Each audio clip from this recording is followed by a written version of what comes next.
श्री हरि गोस्वामी श्री तुलसीदास जी द्वारा रचित श्री रामचरितमानस। टीकाकार स्वामी प्रेमानंद जी। श्री राम दरबार। विषय सूची। बाल्यकांड 361 दोहे। अयोध्या कांड 326 दोहे। आरण्य कांड 46 दोहे। किष्किंधा कांड 30 दोहे। सुंदर कांड 60 दोहे। लंका कांड 121 दोहे और उत्तराकांड 130 दोहे। टोटल 1074। श्री हरि गोस्वामी श्री तुलसीदास द्वारा रचित श्री रामचरितमानस। गोस्वामी तुलसीदास जी की जीवनी। संमत 1554 से संमत 1680, सन 1457 से 1623। प्रयाग के पास बांदा जिले में राजापुर नामक एक गांव है। वहां आत्माराम दुबे नाम के एक प्रतिष्ठित सरयू परायणीय ब्राह्मण रहते थे। उनकी धर्मपत्नी का नाम तुलसी था। संमत 1554 सन 1497 सावन शुक्ल सप्तमी के दिन मूल नक्षत्र में इन्हीं भाग्यवान दंपतियों के यहाँ 12 महीना तक गर्भ में रहने के पश्चात गोस्वामी तुलसीदास जी का जन्म हुआ। जन्मते समय बालक तुलसीदास रोए नहीं। उनके मुख से राम का शब्द निकला। उनके मुख में 32 दांत मौजूद थे। उनका ढील डोल 5 वर्ष के बालक का सा था। इस प्रकार के अद्भुत बालक को देखकर पिता अमंगल की शंका से भयभीत हो गए और उसके संबंध में कई प्रकार की कल्पनाएं करने लगे।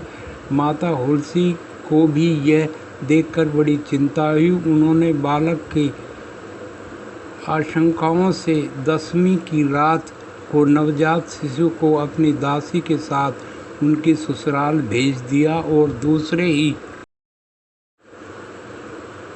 दिन स्वयं इस संसार से चल बसी। दासी ने जिसका नाम चुनिया था, बड़े प्रेम से इस बालक का पालन पोषण किया। जब तुलसीदास जी लगभग 5.5 वर्ष के हुए तब चुनिया का भी देहांत हो गया। अब तो बालक अनाथ हो गया। वह द्वार द्वार भटकने लगा। इस पर जगजननी पार्वती जी को उस होनहार बालक पर दया आई। वह एक ब्राह्मणी का वेश धारण कर प्रतिदिन उनके पास आती और उसे अपने हाथों भोजन करा जाती। इधर भगवान शंकर की प्रेरणा से रामशैल पर रहने वाले श्री अनंतानंद जी के शिष्य श्री नरहरि नंद जी ने इस बालक को ढूंढ निकाला और उसका नाम राम बोला रखा। उसे वो अयोध्या ले गए और वहाँ संवत 1561 सन 1504 माघ शुक्ल पंचमी को उनका यज्ञोपवीत संस्कार कराया। बिना सिखाए ही बालक राम बोला ने गायत्री मंत्र का उच्चारण किया, जिसे देखकर सब चकित हो गए। इसके बाद नरहरि स्वामी ने वैष्णवों के 5 संस्कार करके राम बोला को राम मंत्र की दीक्षा दी और अयोध्या में ही रहकर उन्हें विद्या अध्ययन करने लगे। बालक राम बोला की बुद्धि बड़ी प्रखर थी। एक बार गुरु मुख से जो सुन लेता उन्हें वो कंठस्थ याद हो जाता। वहाँ से कुछ दिन बाद गुरु शिष्य दोनों सुकर क्षेत्र पहुँचे। वहाँ श्री नरहरि ने तुलसीदास जी को रामचरित सुनाया।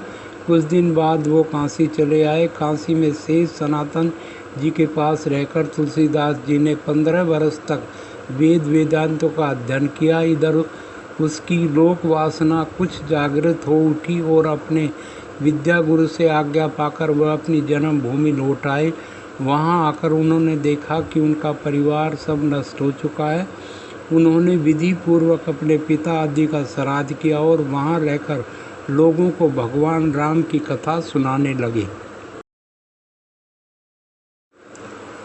संमत 1583 ईयर 1526, आयु 29 वर्ष, जेठ शुक्ल 13 दिन गुरुवार को भारद्वाज गोत्र की एक सुंदर कन्या के साथ उनका विवाह हुआ और वो सुखपूर्वक अपनी नवविवाहित वधू के साथ रहने लगे।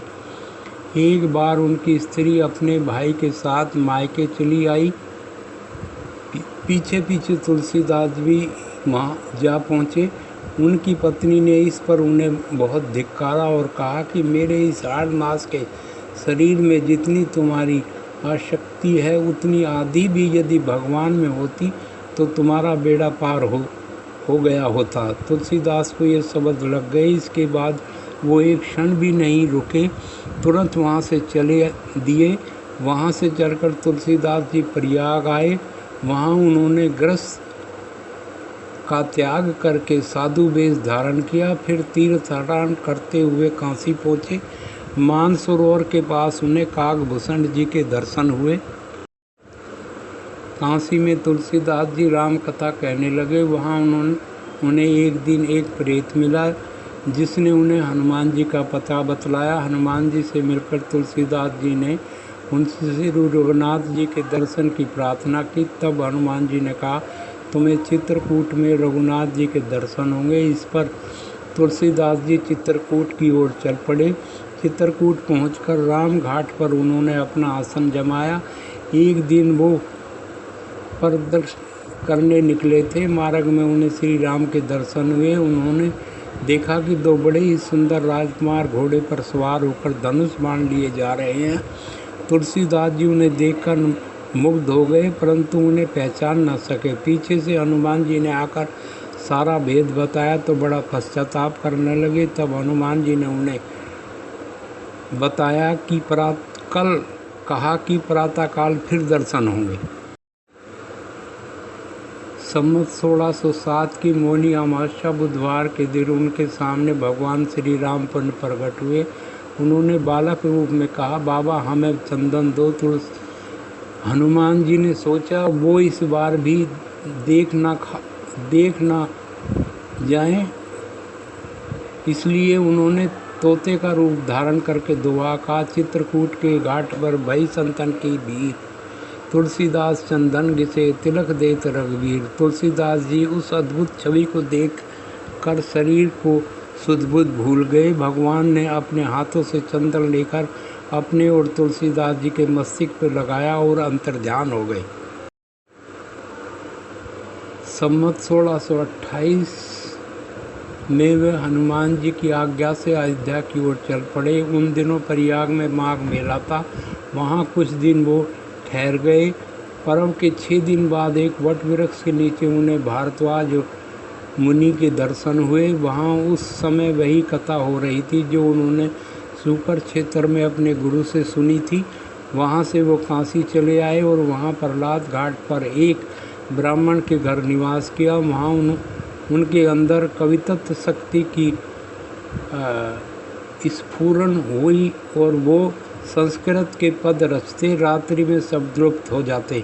ये घटना रोज घटती। 8वें दिन तुलसीदास जी को सपन हुआ। भगवान शंकर ने उन्हें आदेश दिया कि तुम अपनी भाषा में काव्य रचना करो। तुलसीदास जी की नींद उचट गई और वो उठकर बैठ गए। उसी समय भगवान शिव और पार्वती ने उनके सामने प्रकट हुए। तुलसीदास जी ने उन्हें साष्टांग प्रणाम किया। शिव जी ने कहा, तुम अयोध्या जाकर रहो और हिंदी में काव्य रचना करो। मेरे आशीर्वाद से तुम्हारी कविता सोमवेद के समान फलवती होगी। इतना कहकर श्री गौरी शंकर अंतर्ध्यान हो गए। तुलसीदास जी उनकी आज्ञा से काशी से अयोध्या चले आए। संवत 1631 का आरंभ हुआ। उस साल रामनवमी के दिन प्राय वैसा ही योग था जैसा त्रेता युग में राम जन्म के दिन था। उस दिन प्रातःकाल श्री तुलसीदास जी ने श्री रामचरितमानस की रचना प्रारंभ की।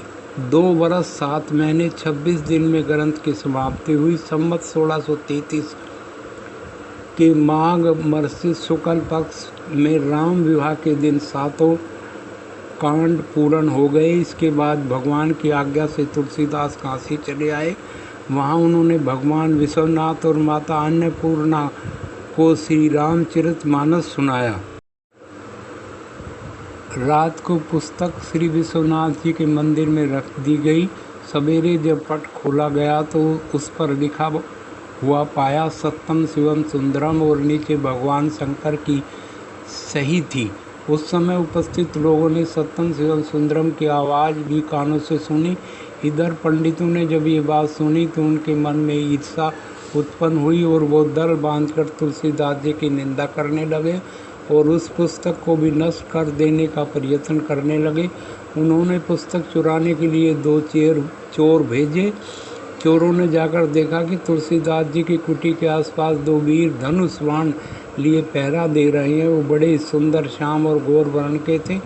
उनके दर्शन से चोरों की बुद्धि शुद्ध हो गई। उन्होंने उसी समय चोरी करना छोड़ दिया और भजन में लग गए। तुलसीदास जी ने अपने लिए भगवान को कष्ट हुआ जान कुटी का सारा सामान लुटा दिया। पुस्तक अपने मित्र टोडरमल के यहाँ रख दी। इसके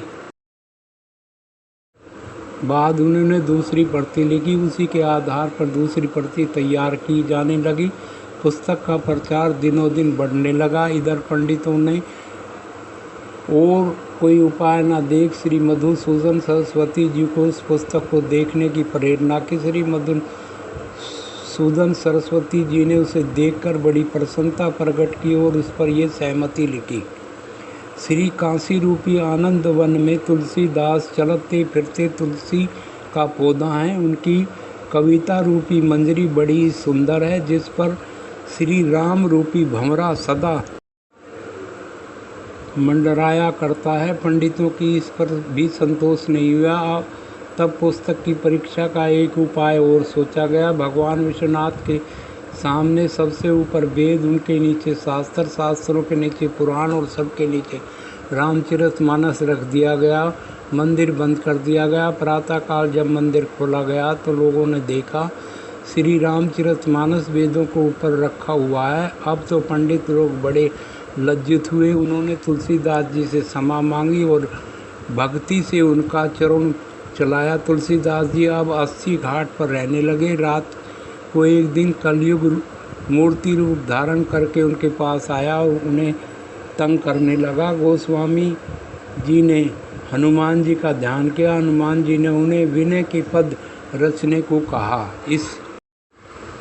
इस पर गोस्वामी जी ने विनय पत्रिका लिखी और भगवान के चरणों में उसे समर्पित कर दिया। श्री राम ने उस पर अपने हस्ताक्षर कर दिए और तुलसीदास जी को निर्भय कर दिया। संमत 1680 सन 1623 आयु 126 वर्ष सावन कृष्ण तृतीया शनिवार को 80 घाट पर श्री गोस्वामी तुलसीदास जी ने राम राम कहते हुए अपना शरीर परित्याग किया।